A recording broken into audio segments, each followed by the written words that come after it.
जय जगन्नाथ दर्शक बंधु आपण मान पुणी गोटे भल भिड नहीं आसी दर्शक बंधु आपण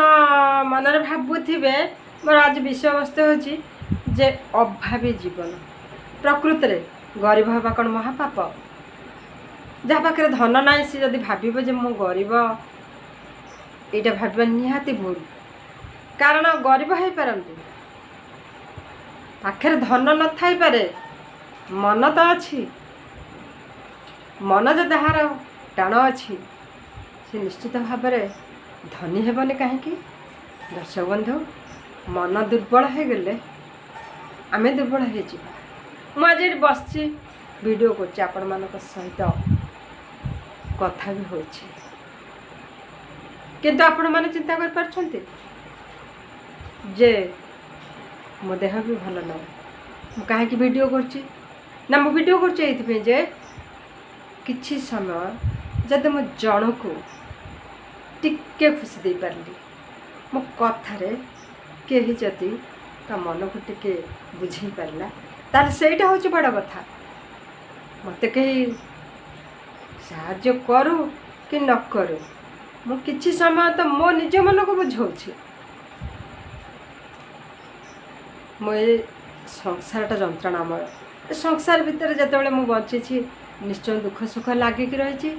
से दुख सुख भितर मुझे समय बाहर करके आपण मान सहित कथा हो दर्शक बंधु 5 ରୁ 25 जदि सपोर्ट करती बाकी जदि निंदा करती ताहले से निंदा आम शुणा उचित नुहे कारण जीवन में निंदा अनेक थाए जो प्रशंसा थाए सेठी निंदा थाए जो भल पाइबा थाए सेठी घृणा थाए तेणु भल पाइबा को अनेबा ना घृणा को अनेबा जो मनीष निज बंचा चेष्टा करें तार अवस्था को परिवर्तन करने को चेष्टा करवा उचित कारण मो गरीब बिलिकी जदि समाज मत अपमान करुछि मो गरीब अवस्था को सी हास्यास्पद भाव में नौछि मत आक्षेप करुछि मो पोशाक गरीब मो संसार गरीब संसार भितर मु गति करुछि मोर खाइबा पीवा व्यवहार्य जिनिस अभाव ता माने कौन मो मनीष नुहे मो पाखे कौन सम्मान नाही मु कौन समाज रे बंचिबा को जन्म हैनी ताले निजको कहीं दुर्बल भावी गरीब समस्तंकर सबुदिन न था जो मनीष ता निजर जीवन को बदलेबा को चेष्टा करिथाए सी निश्चय दिने बदली दे थाए कारण तो मनोवृत्ति रहिला तार इच्छा रहिला स्वप्न रहिला तार कष्ट ताकू बदलैबार साहाय्य कला जीवन रे गोटे कथा मन रखियो बंधु निंदा को डरी आमे पाद आग को पकेबानी सेटा आम पे क्षति हम कहीं ना निंदा करबार लोक निंदा करेंगे से माने ताको जीवन पथरे आगे चलुथिबे ताहले मु कहीं से कथा शुणिबी मु आज गरीब अच्छी बोलिकी कौन सी खराब चिंता मन को आनी गरीब अवस्था मोर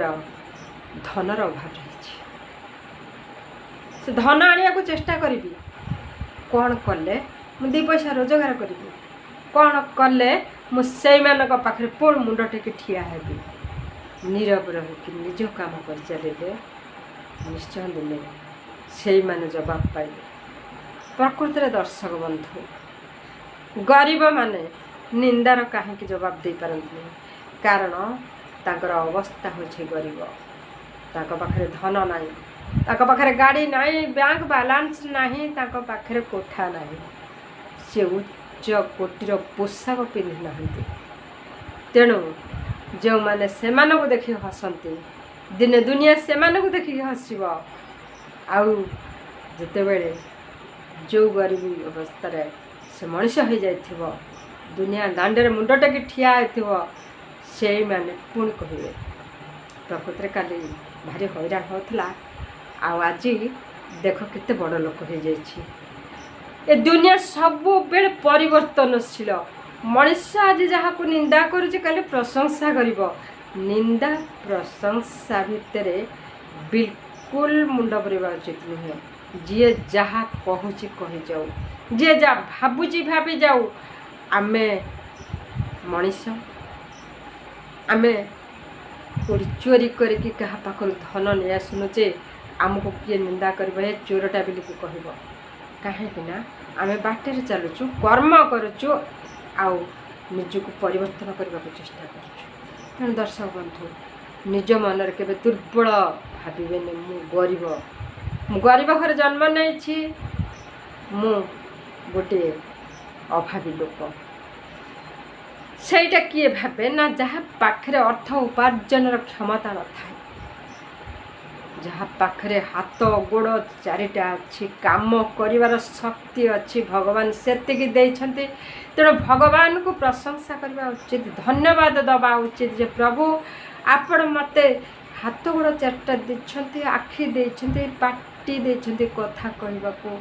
ଆଖି ଦେଇଛନ୍ତି ଦେଖିବାକୁ, କାନ ଦେଇଛନ୍ତି ଶୁଣିବାକୁ, ମୋତେ ଗୋଟେ ସୁସ୍ଥ ମଣିଷ ଭାବରେ ଦୁନିଆକୁ ଆଣିଛନ୍ତି। ମୁଁ କାହିଁକି ମନ କଷ୍ଟ କରିବି ଆଜି ଅଭାବ ସଂସାର ପାଇଁ? ମୁଁ ଚେଷ୍ଟା କରିବି ଯେ ମୋ ଅବସ୍ଥାକୁ ବଦଳାଇବା ପାଇଁ। ତେଣୁ ଦର୍ଶକ ବନ୍ଧୁ, ମନ ଭିତରେ ପଜିଟିଭ ଚିନ୍ତା ରଖନ୍ତୁ, ଆପଣଙ୍କ ଜୀବନକୁ ପରିବର୍ତ୍ତନ କରିବାକୁ ଚେଷ୍ଟା କରନ୍ତୁ। ଏ ଦୁନିଆ ଆପଣଙ୍କୁ ଯେତେ ନିନ୍ଦା କରୁଥିଲେ ବି ଦିନେ ନିଶ୍ଚିତ ଭାବରେ ପ୍ରଶଂସା କରିବ ଯେ ଭଲ ପିଲାଟିଏ, ଭଲ କାମ କରିକି ଦେଖାଇଦେଲା, ନିଜର ଜୀବନଶୈଳୀକୁ ପରିବର୍ତ୍ତନ କରିଦେଲା। ଯଦି ଆପଣମାନଙ୍କୁ ଭିଡ଼ିଓ ଭଲ ଲାଗୁଥାଏ ତାହେଲେ ଲାଇକ୍, କମେଣ୍ଟ ଆଉ ସବସ୍କ୍ରାଇବ୍ କରିବାକୁ ଭୁଲିବେନି। ଜୟ ଜଗନ୍ନାଥ। କାଲି ଆଉ ଗୋଟେ ସୁନ୍ଦର ଭିଡ଼ିଓ ନେଇ ଆସିବି। ରହୁଛି।